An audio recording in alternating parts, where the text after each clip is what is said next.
couple of weeks ago, y'all, I was resting, sleeping wonderfully in my bed, and about 3:30 in the morning, everything shuts off in my apartment. I sleep with the sound machine on and a fan on, so if it storms or anything, really any outside noise, I'm probably not going to hear it, right? Especially if I'm asleep. So everything shuts off. So I sit up in my bed instantly because I'm like, what is going on? And so when I recognize, okay, the lights are out, my bills are paid. First of all, it's 3 o'clock in the morning, so they're not going to be cutting lights off. So something's wrong. So I get up and look out my window to see if it's storming. The wind is blowing so extremely hard that the trees are practically laying down. So now I'm really concerned because I have this eerie feeling. So I'm like, if it's storming that bad, the news is going to be covering it. So I get online, check the news, crickets. Absolutely nothing. Nobody online showing any concern about what's going on. Nothing. And I'm just like, am I the only one who's seeing this? Because ain't no way. So I'm determining if I should get in the closet or not and praying, blah, blah, blah.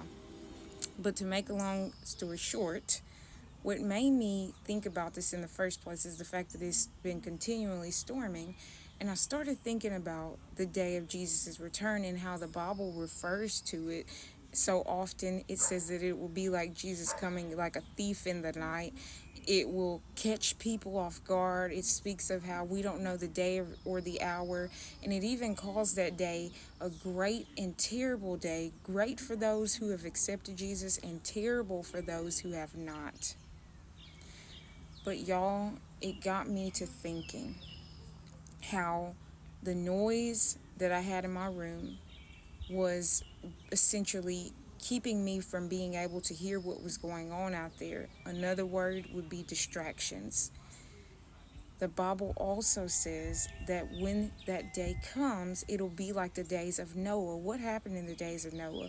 People were eating, drinking, having a normal time in life, and then it started raining, and then it didn't stop. And those people that were outside of the ark, that were outside of covenant with God, did not make it. And y'all, we need to always not be living in fear, but living with the awareness that this is not it, and that at any moment he could come back, or our name could be called to see the grave.